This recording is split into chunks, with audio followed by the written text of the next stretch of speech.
Shalom semua. Ya. Nehemia 8 ayat yang ke-10 apa yang 11 ya. Di situ ada sukacita. Nehemia pasal 8 ayat 11 mungkin kalau Indonesia.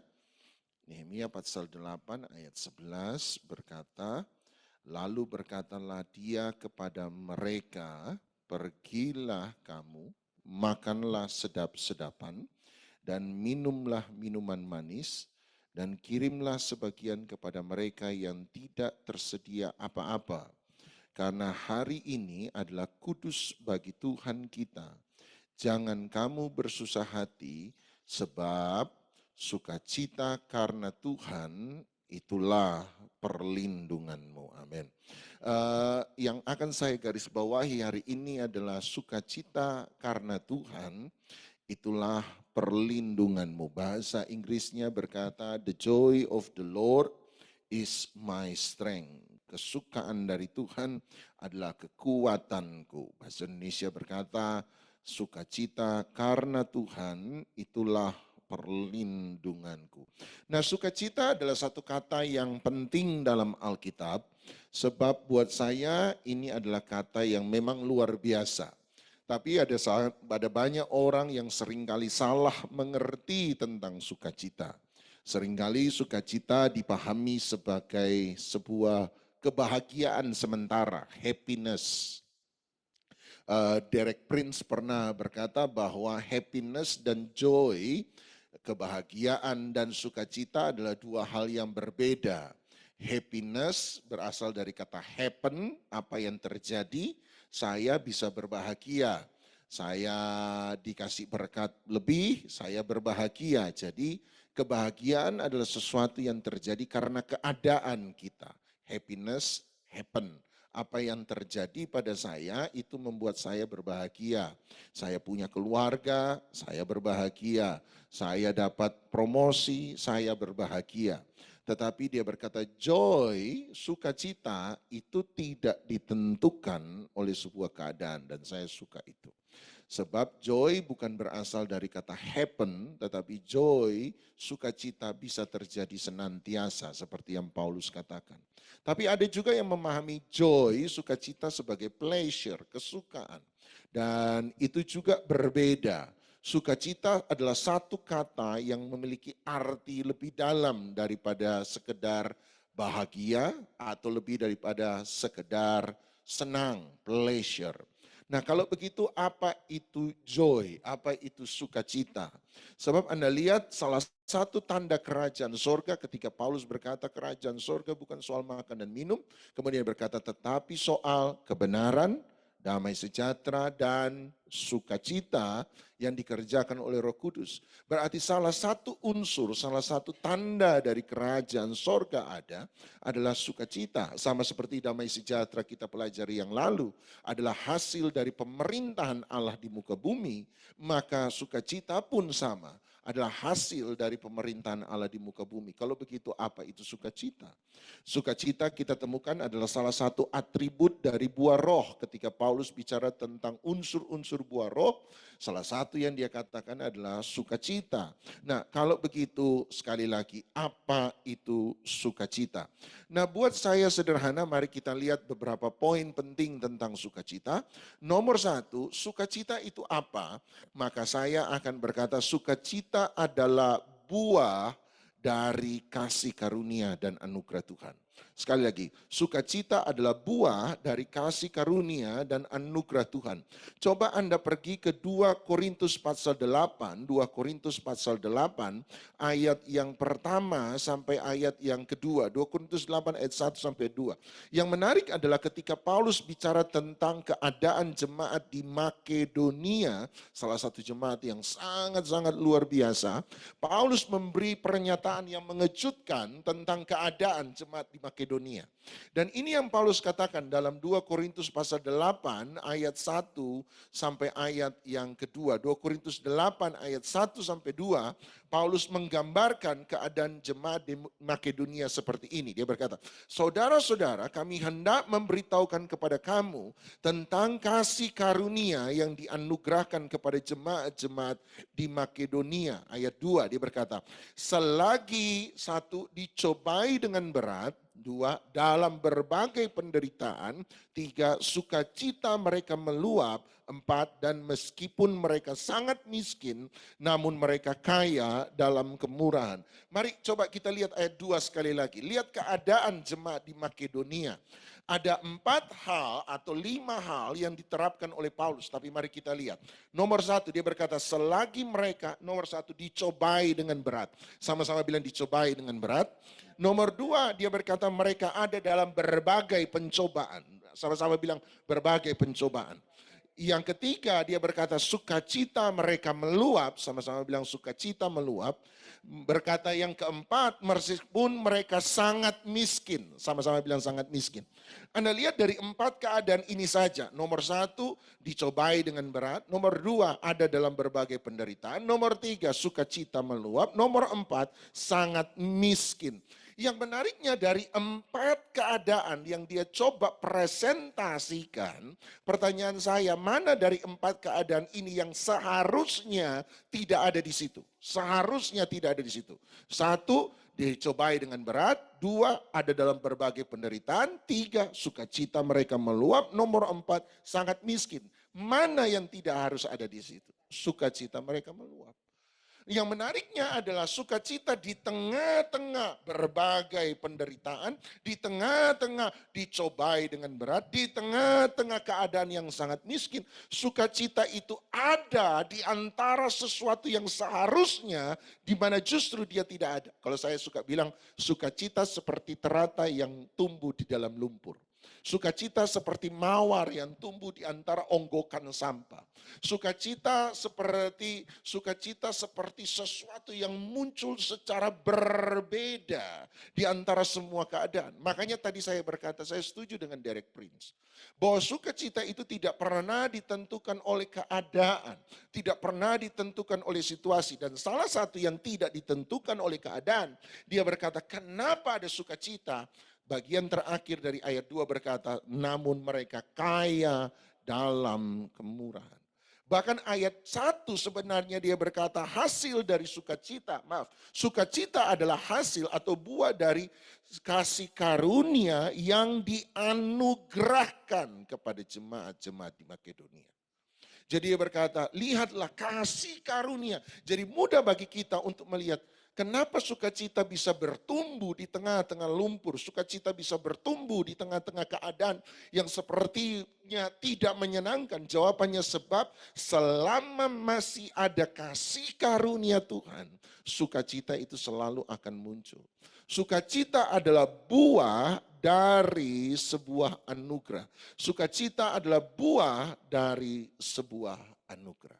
Nomor dua, kalau begitu apa itu sukacita? Nomor 1 saya sudah tahu bahwa sukacita adalah buah dari anugerah. Tapi nomor dua, sukacita buat saya adalah hasil dari keselamatan.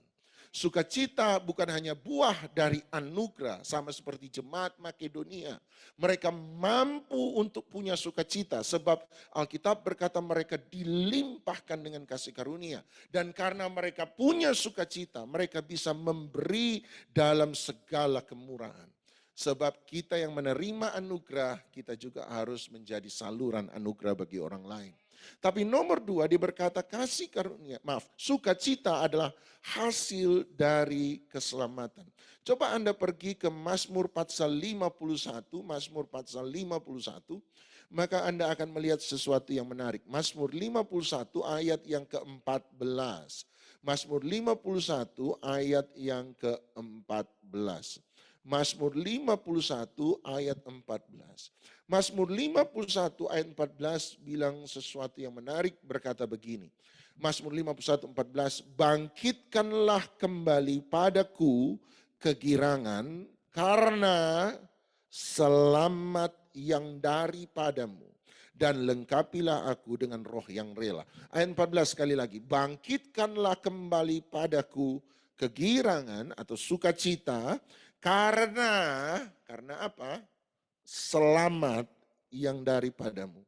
Berarti sederhana, sukacita adalah hasil dari keselamatan. Bangkitkanlah sukacita, kegirangan daripadaku karena keselamatan yang daripadamu. Dosa, salah satu unsur dosa, salah satu akibat dari dosa, dosa selalu membuat seseorang ada dalam keadaan yang secara dalam, secara mental mengalami sebuah penderitaan. Tetapi ketika orang itu diselamatkan dari dosa, maka hasil salah satu buah dari keselamatan, salah satu hasil dari keselamatan adalah sukacita, berlawanan dengan dosa. Coba Anda lihat Mazmur pasal 32 ayat 3 bahwa ketika orang hidup dalam dosa, ada sesuatu yang membuat orang itu jauh justru dari sukacita. Mazmur pasal 32 ayat yang ketiga, Mazmur 32 ayat 3. Perhatikan apa yang Daud katakan. Ketika dia berbuat dosa, ini yang dia katakan. Mazmur 32 ayat 3, selama aku berdiam diri, tulang-tulangku menjadi apa? Lesu karena aku mengeluh. Orang yang ada dalam dosa mengeluh sepanjang hari. Jadi yang suka mengeluh hari ini bertobat. Kalau Anda masih bisa tersenyum, bersukacita, tertawa, berarti Anda hidup di dalam keselamatan. Ya, kemarin kita belajar, waktu saya saat ikuti satu Zoom dan pendetanya berkata, masih bisakah kita tertawa hari ini? Dan buat saya jawab masih bisa. Keadaan susah, masih bisa ketawa. Masih bisa ketawa. Sama-sama bilang masih bisa ketawa. Kalau yang di sini onsite masih bisa ketawa semua. Walaupun tadi sempat mewek-mewek. Ya itu memang 3M-nya kita. Tapi percaya kita masih bisa bersuka cita. Kenapa? Sebab kita hidup dalam keselamatan. Daud berkata, ketika aku ada dalam dosa, tulang-tulangku menjadi lesu, dan karena itu aku mengeluh sepanjang hari. Ayat 4, sebab siang malam tanganmu menekan aku dengan berat, sumsumku menjadi kering seperti oleh teriknya musim panas. Selah, renungkan itu baik-baik. Oleh sebab itu kita harus punya hidup dalam keselamatan, dan salah satu hasil dari kehidupan dalam keselamatan adalah sukacita. Coba sekali lagi Anda lihat Lukas pasal 1, Lukas pasal 1. Lukas pasal 1 ayat yang 46 sampai ayat yang ke-47. Perhatikan apa yang Maria katakan ketika dia sementara ada dalam keadaan gundah gulana, sebab malaikat Tuhan memberitahukan bahwa dia akan hamil dan melahirkan seorang anak yang sebenarnya adalah sang juru selamat dunia.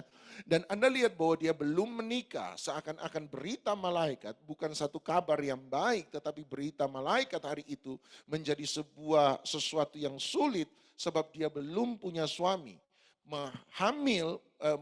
Mengandung anak di luar pernikahan, apalagi di zaman itu, adalah sesuatu yang benar-benar sangat sukar.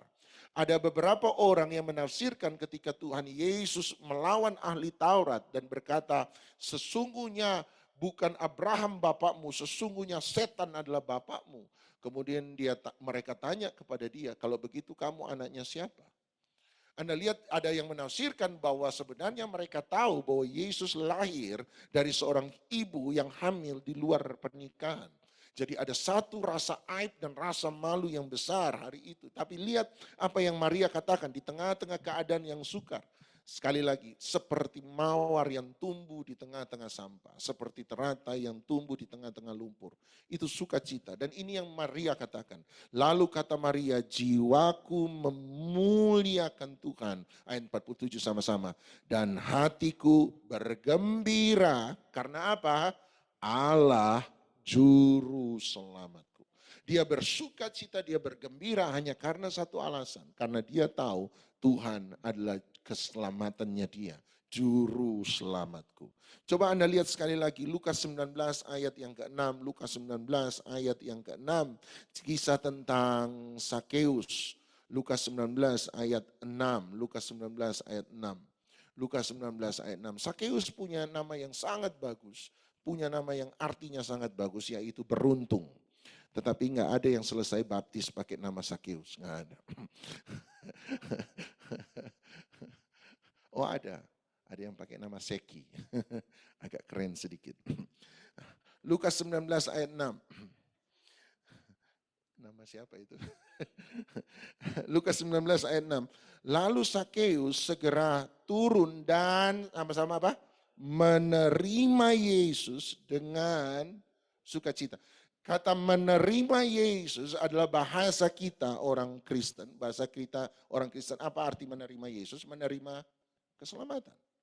Menerima Yesus, Sakeus menerima Yesus, dia menerima Kristus.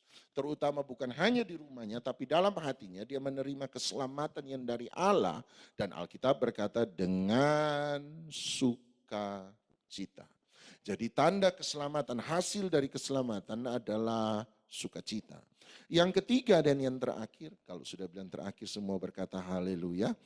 Yang pertama sukacita adalah buah dari anugerah. Nomor 2 sukacita adalah hasil dari keselamatan. Dan nomor 3 sukacita adalah tanda dari sebuah penyembahan. Tanda dari sebuah penyembahan. Hidup yang menyembah adalah hidup yang bersukacita. Lukas pasal 24 ayat yang ke-32. Lukas pasal 24 Lukas pasal 24, maafkan saya, ayat yang ke-32. Oh maaf, 52.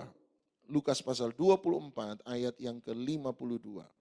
Lukas 24 ayat yang ke-52 ini menarik ketika Yesus naik ke sorga. Dan ini yang dikatakan oleh Lukas menggambarkan keadaan muridnya setelah Yesus meninggalkan mereka ke sorga. Lukas 24 ayat 52 berkata, mereka sujud menyembah kepadanya, lalu mereka pulang ke Yerusalem dengan sangat bersukacita. Lukas agak menarik. Lukas memulai Injil yang dia coba tuliskan, memperkenalkan Yesus. Menariknya dimulai dengan kisah Sakaria dan Elisabet. Dan situasi tempat di mana Sakaria dan Elisabet yang di spotlight oleh Lukas adalah dia melihat bahwa Sakaria adalah seorang imam yang sementara melayani di bait suci. Jadi Injil Lukas dimulai dari bait suci. Dan yang menariknya adalah kalau Anda baca Lukas 24 ayat 52, 53, dia tutup dengan, dia berkata ayat 53, mereka senantiasa berada di dalam bait Allah dan memuliakan Allah. Jadi Lukas memulai dengan kondisi bait suci dan dia mengakhiri dengan kondisi bait suci.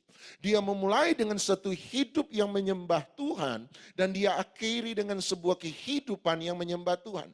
Artinya ini buat saya, berarti bagi Lukas, Yesus hadir bukan hanya untuk menyelamatkan manusia, tetapi Yesus hadir untuk memulihkan penyembahan yang benar.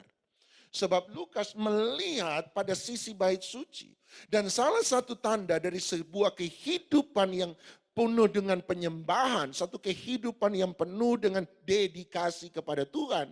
Ayat 52 sebelum mereka masuk bait suci, Lukas berkata, mereka pulang dengan bersukacita, mereka kembali ke Yerusalem. Pertanyaan saya, di mana bait suci? Ada di kota apa? Yerusalem. Mereka pulang ke Yerusalem dengan sangat bersukacita. Dan mereka senantiasa berada di dalam bait Allah di Yerusalem dan memuliakan Allah. Jadi kehidupan penyembahan memberi tanda dan salah satu tanda adalah orang yang menyembah selalu ada dalam sukacita. Orang yang menyembah selalu ada dalam sukacita. Nah, berarti sekali lagi mari kita rangkum sukacita itu apa? Sukacita adalah buah hasil tanda dari kasih karunia Tuhan dalam hidup seseorang. Kedua, keselamatan yang dia terima. Ketiga, dia hidup dalam sebuah penyembahan yang konstan di hadapan Tuhan. Kalau begitu pertanyaan saya, kenapa? Kenapa sukacita didapat dari anugerah? Kenapa sukacita didapat dari keselamatan? Kenapa sukacita didapat dari penyembahan? Saya percaya ini. Sebab sukacita muncul dalam hal anugerah, keselamatan, penyembahan. Sebab ini. Coba Anda lihat Lukas 2 ayat yang ke-20. Lukas 2 ayat 20. Lukas pasal 2 ayat yang kedua. Kenapa harus ada di dalam anugerah Tuhan? Kenapa muncul hanya dalam keselamatan? Kenapa muncul dalam penyembahan? Lukas pasal 2 ayat yang ke-20. Lukas 2 ayat 20. Perhatikan. Lukas 2:20 berkata, maka kembalilah gembala-gembala itu sambil memuji dan memuliakan Allah karena apa? Segala sesuatu yang mereka dengar dan mereka lihat. Sama-sama bilang fakta. Sama-sama bilang realita. Segala sesuatu yang mereka dengar dan mereka lihat. Jadi segala sesuatu yang mereka temui. Realita yang mereka lihat. Fakta yang mereka lihat. Alkitab berkata semuanya sesuai dengan apa yang telah dikatakan kepada mereka. Sama-sama bilang iman. Anda lihat seringkali faith selalu iman itu dibenturkan dengan fakta. Loh, kamu boleh percaya begitu, tetapi faktanya, nah Anda lihat selalu fakta seakan-akan menjadi musuh dari iman. Fakta selalu satu realita seakan-akan seringkali bertentangan dan tidak sesuai dengan iman. Tetapi menariknya Lukas tidak percaya itu. Lukas sungguh percaya satu hal, mereka hanya bisa bergembira, mereka bisa bersuka cita sebab satu hal, apa?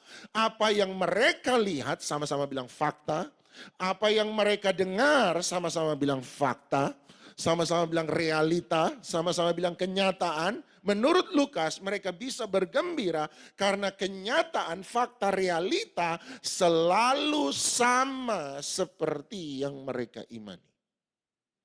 Apa yang mereka percayai itu justru akan menjadi sekenyataan satu hal nanti. Dan itu yang Lukas berkata, itu sebabnya mereka bisa bersuka cita. Kembali ke Lukas pasal, coba Lukas tadi kita sempat, Lukas pasal 1. Lukas 1 ayat 46 sampai 47. Anda masih ingat tadi ketika Maria berkata, jiwaku memuliakan Allah dan hatiku bergembira karena Allah juru selamatku. Anda lihat ayat 45, Anda perhatikan ayat yang ke-45. Ayat yang ke-45. Ayat 45 didahului dengan kata ini. Ayat 45, sama-sama dimanapun Anda berada. Saya mau tunggu Anda supaya Anda ngerti satu hal. Lukas 1:45, kenapa dia bisa berkata, jiwaku muliakanlah Allah, menyembah berarti muliakanlah Allah. Kenapa? Sebab Allah adalah juru selamatku. Kenapa dia bisa bilang itu? Lukas 1:45 sama-sama. Dan berbahagialah dia yang telah percaya iman. Sebab apa yang dikatakan kepadanya dari Tuhan akan terlaksana. Berbahagialah dia. Kenapa? Kenapa harus berbahagia? Sebab dia percaya. Kenapa dia harus percaya? Kenapa orang yang percaya berbahagia? Sebab apa yang dikatakan Tuhan belum terjadi. Sebab dia berkata kamu percaya. Kamu harus percaya berarti belum terjadi. Sama-sama bilang belum terjadi. Tapi dia berkata kalau kamu percaya. Percaya apa Pak? Bahwa apa yang telah dikatakan kepadanya itu dari Tuhan. Dari mana saya tahu itu dari Tuhan? Sebab satu kali kalau itu dari Tuhan, pasti akan terlaksana. Hari ini Anda belum lihat. Betul. Mana imanmu? Ini faktanya. Saya jawab aja, belum saya lihat. Tapi saya percaya segala sesuatu yang berasal dari Tuhan pasti akan terlaksana. Pengharapan itulah yang membuat kita bisa bersuka cita. Tuhan tidak pernah ingkar janji. Dia selalu menepati apa yang dia janjikan. Sam tolong tadi, lagu bagus. Sampai Yesus selamanya Yesus. Oh yes. Hari ini saya menantang Anda, percaya. Kenapa percaya? Anda bisa bersuka cita, berbahagia. Kenapa? Percaya. Percaya. Percaya apa, Pak? Bahwa kalau itu dari Tuhan, satu kali pasti akan terlaksana. Pengharapan itulah yang membuat kita bisa bersuka cita. Dan semua itu hanya kita temukan dalam buah dari anugerah, hasil dari keselamatan, dan tanda dari penyembahan. Oleh sebab itu, saya tahu Yesus itu benar-benar keselamatan saya. Mari siapkan perjamuan kudus Anda dan saya.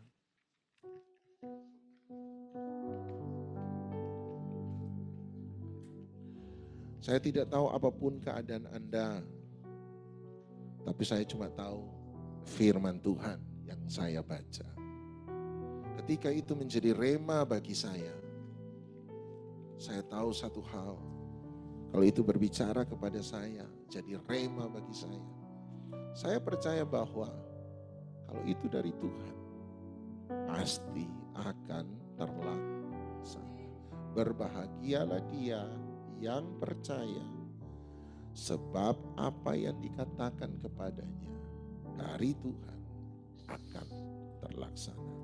Berbahagialah dia yang telah percaya, sebab apa yang dikatakan kepadanya dari Tuhan akan terlaksana.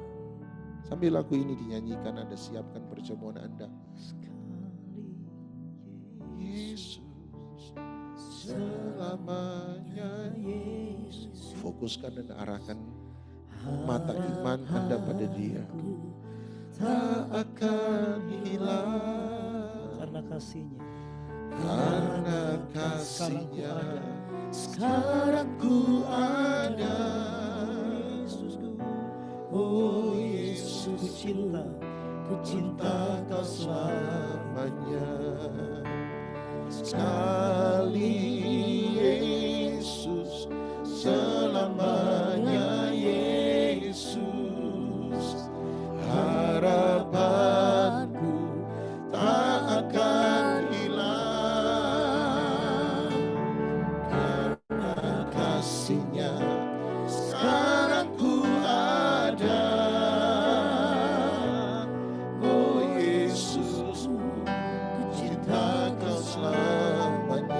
Sekali Yesus, selamanya Yesus. Harapanku tak akan hilang karena kasih-Nya sekarang ku ada. Oh Yesus, ku cinta kau selamanya. Sekali Yesus, selamanya Yesus. Harapanku tak akan hilang karena kasih-Nya sekarang ku ada. Oh Yesus, ku cinta kau selamanya. Roma 8 berkata, kita diselamatkan dalam pengharapan. Orang yang mengalami keselamatan adalah orang yang hidup dalam pengharapan terus-menerus. Bukankah tadi kita belajar salah satu arti sukacita adalah buah dari keselamatan. Bagaimana caranya saya bisa mengalami itu? Punya pengharapan. Pengharapan apa? Lukas 1 ayat 45. Berbahagialah dia yang telah menjadi percaya. Sebab segala sesuatu yang berasal dari Tuhan pasti akan terlaksana. Hanya itu. Kenapa saya percaya firman-Nya ya dan amin? Sebab saya percaya segala sesuatu yang berasal dari Tuhan akan terlaksana. Tapi belum terjadi, belum saya lihat. Itu tidak akan mempengaruhi sukacita saya, sama itu tidak akan mempengaruhi pengharapan saya. Sebab itu dibangun di atas iman saya. Saya hidup dalam penyembahan, saya hidup dalam pengharapan, saya hidup dalam keselamatan. Itu sebab saya belajar percaya. Saya percaya, belum terjadi. Makanya dia berkata, yang telah percaya. Sebab belum terjadi. Kalau sudah terjadi, Anda nggak perlu percaya. Sebab sudah terjadi, sudah ada bukti. Tetapi ketika belum ada bukti, iman adalah bukti. Iman percaya saja. Percaya apa? Bahwa segala sesuatu yang berasal dari Allah pasti akan terlaksana. Hanya itu. Tapi saya belum lihat kesembuhan saya. Segala sesuatu yang berasal dari Allah pasti akan terlaksana. Tapi saya belum melihat keadaan saya berubah. Suami saya belum berubah. Anak-anak saya belum berubah. Istri saya belum berubah. Saya percaya. Percaya apa? Bahwa segala sesuatu yang berasal dari Allah akan terlaksana. Amin. Tapi bisnis saya belum berubah. Saya percaya. Percaya apa? Percaya bahwa segala sesuatu yang berasal dari Allah pasti akan terlaksana. Walaupun saya belum lihat, saya percaya. Justru karena belum saya lihat, itu sebabnya saya percaya. Percaya apa? Bahwa segala sesuatu yang berasal dari Allah pasti akan terlaksana. Amin. Dan saya hidup dalam pengharapan itu. Dan justru karena itulah saya punya sukacita. Sukacita. Sekali Yesus, selamanya Yesus. Harapanku tak akan hilang. Karena kasih-Nya sekarang ku ada. Oh Yesus, ku cinta Kau selamanya. Sekali Yesus, Yesus, selamanya Yesus. Harapanku tak akan hilang. Karena kasih-Nya sekarang ku ada. Oh Yesus, ku cinta Kau selamanya. Sekali Yesus, Yesus, amin. Yesus, harapanku tak akan hilang. Karena kasih-Nya sekarang ku ada. Oh Yesus, ku cinta Kau selamanya. Saya percaya. Sebab Yesus itu tidak pernah ingkar janji. Itu sebabnya saya percaya. Dan hasil dari percaya saya ada dalam keselamatan, ada dalam pengharapan, ada dalam penyembahan. Itu sebabnya sukacita bisa bertumbuh di tengah-tengah keadaan yang sulit. Sebab tidak ditentukan oleh keadaan. Sukacita ditentukan oleh percaya kita, pengharapan kita.